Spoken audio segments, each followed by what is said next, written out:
Bienvenue sous le soleil d'Égypte, bonjour à vous.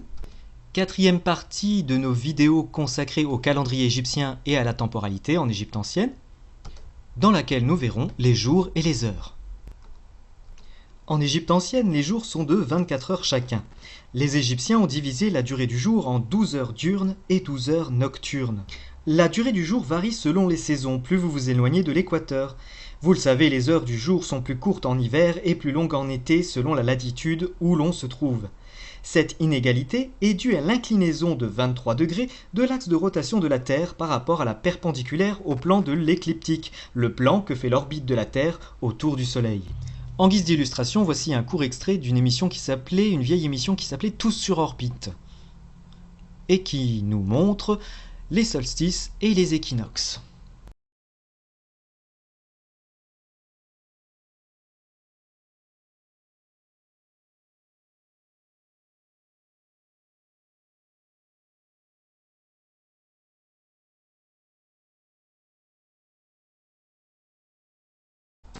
Donc, bien que les jours et les nuits fassent 12 heures à l'équinoxe en Égypte, ces 24 heures égyptiennes ont des durées exactes inégales qui changent avec les saisons. Par exemple, une heure de jour de Péret, notre hiver, sera plus courte que cette même heure pendant la saison Achet, notre été. Alors comment mesurait-on le temps qui passe de jour et de nuit? Le jour, on utilisait des horloges à ombre. Et la nuit, on utilisait des horloges à eau, des clepsydres, en plus de l'observation de certaines étoiles. Pour faire court, les horloges à ombre sont construites en pierre ou en bois. On observe l'ombre portée d'une partie verticale sur la surface plane et horizontale avec des notations inscrites pour indiquer les heures pendant les différents mois de l'année. Les clepsydres avaient la forme d'un bol dont l'intérieur est gradué, l'eau tombait en goutte à goutte par un petit trou à la base. Des graduations correspondent au niveau de l'eau baissant à l'intérieur et indiquer l'heure de la nuit au mois donné. Ces instruments de mesure du temps avaient une fonction religieuse. Ils servaient donc probablement au rite et par conséquent étaient placés dans un temple. De plus, la nuit dans la religion est une période dangereuse, car c'est le moment où le monde risque de ne jamais renaître. Le soleil, incarné par Ra dans la barque solaire, pourrait ne jamais revenir s'il se trouvait déstabilisé durant sa course nocturne par le serpent Apophis, Aapep, l'incarnation du Noun. Or, si le monde retombe dans le chaos, la temporalité disparaît au profit de l'intemporalité primordiale. Puisque la création émergea de l'eau du Noun originelle, le monde ne ferait finalement que retomber dans l'eau.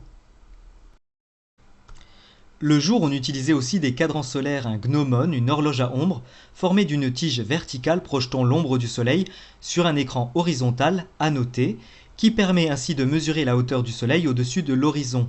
C'est un simple cadran solaire, comme vous le connaissez tous, indiquant l'heure solaire locale par le déplacement de l'ombre de la tige.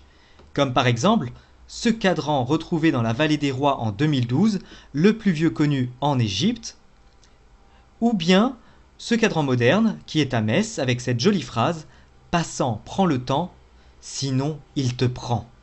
Ou comme le dit si bien le mérovingien dans Matrix, Qui a le temps? Mais si personne ne prenait son temps, comment ferait-on pour avoir du temps? voilà. Pour l'anecdote, l'obélisque de la place de la Concorde à Paris sert de gnomon pour un cadran solaire géant qui s'étale sur la place. La prochaine fois que vous serez à Paris, regardez sur les pavés, vous y verrez des lignes et des chiffres. Par contre, on est bien d'accord, dans les temples égyptiens, ce n'était pas la fonction des obélisques. L'heure, telle que nous la connaissons avec une longueur constante, n'était pas utilisée dans l'Antiquité. Cependant, ce sont les astronomes de l'époque hellénistique sous la dynastie des Ptolémées qui vont subdiviser l'heure en 60 minutes en s'inspirant du système sexagésimal d'origine babylonienne. Les heures de la nuit sont déterminées par l'observation de certaines constellations lors de leur levée ou de leur culmination dans le ciel au cours de la nuit par un type de fonctionnaire que l'on appelle scribe astronome, les prêtres des heures ou nouti.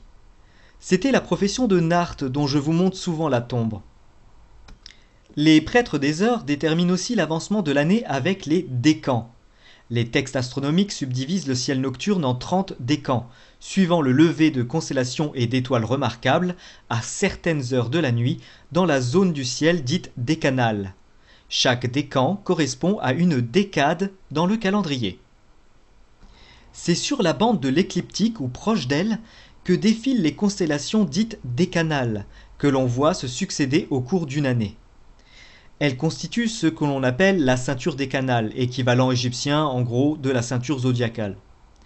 Contrairement aux étoiles circumpolaires, toujours présentes dans le ciel lorsque l'on regarde vers le nord, les étoiles décanales dans le ciel, lorsqu'on le regarde vers le sud, vont disparaître du ciel un certain temps au cours de l'année.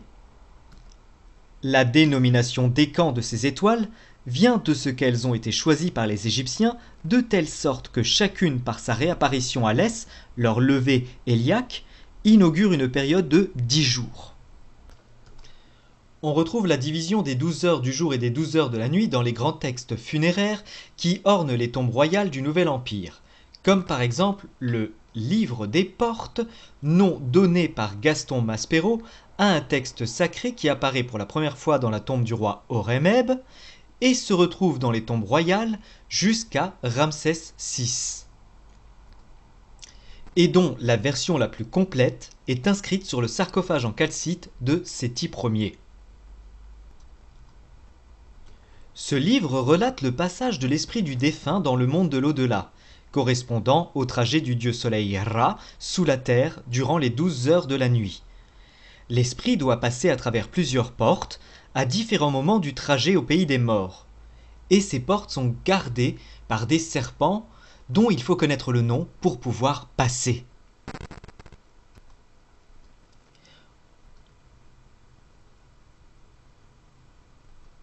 On retrouve les 12 heures de la nuit dans le livre de l'Amdouat, que l'on retrouve par exemple dans la tombe de Thoutmôsis III.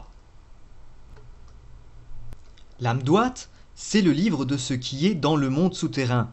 Im, dans, Douat, le monde inférieur.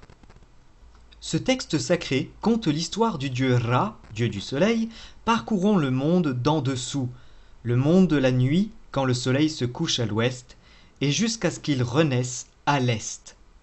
Le texte prépare le pharaon à suivre un tel voyage pour ne faire qu'un avec le soleil et devenir à terme immortel. Les 12 heures du jour et les 12 heures de la nuit se retrouvent également dans le livre du jour et de la nuit, dont on retrouve une belle illustration sur le plafond de la chambre funéraire de la tombe de Ramsès VI. Ce texte sacré raconte le voyage du soleil à l'intérieur du ventre de la déesse Nout, connue sous le nom de Dame du ciel et des étoiles, mère du soleil. Chaque soir, la divinité avale l'astre qui traverse son corps pour renaître au matin. Avant de vous laisser, je vais vous apprendre comment l'on marquait une date en égyptien ancien. Les Égyptiens mesuraient le temps comme nous en années, mois, jours et heures. Cependant, les années étaient numérotées en années de règne par rapport à l'intronisation d'un roi. Car la seule unité de temps qui est plus grande qu'une année était le règne d'un roi. La coutume habituelle de dater par règne est année 1, 2, 3, etc. du roi XY. Et avec chaque nouveau roi, le décompte recommençait avec les règles enregistrées par les listes de toutes les années de leur règne respectif.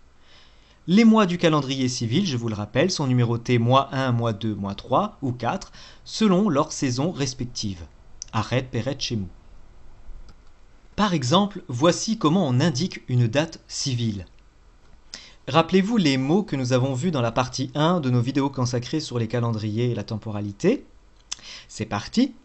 Donc, Renepet 22, l'an 22, Abed 2, le deuxième mois, Peret, de la saison Peret, Eru 23, le 23e jour, Kher Sou, Hem En, la majesté du, Nesut Biti, roi de Haute et Basse Égypte, celui du jonc, celui de l'abeille.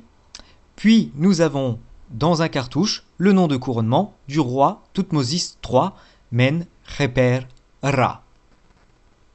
La date est le 23e jour du deuxième mois de la saison Peret, en l'an 22 du roi de Haute et Basse Égypte, Men Kheper Ra, Thoutmôsis III.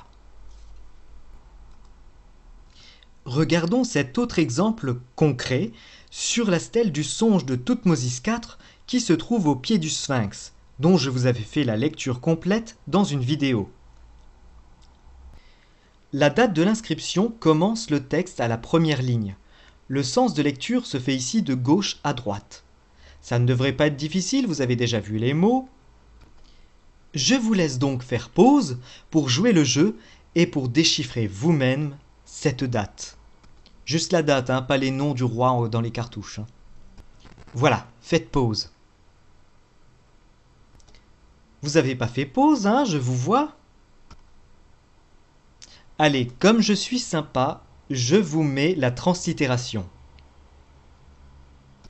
Vous voulez la réponse ?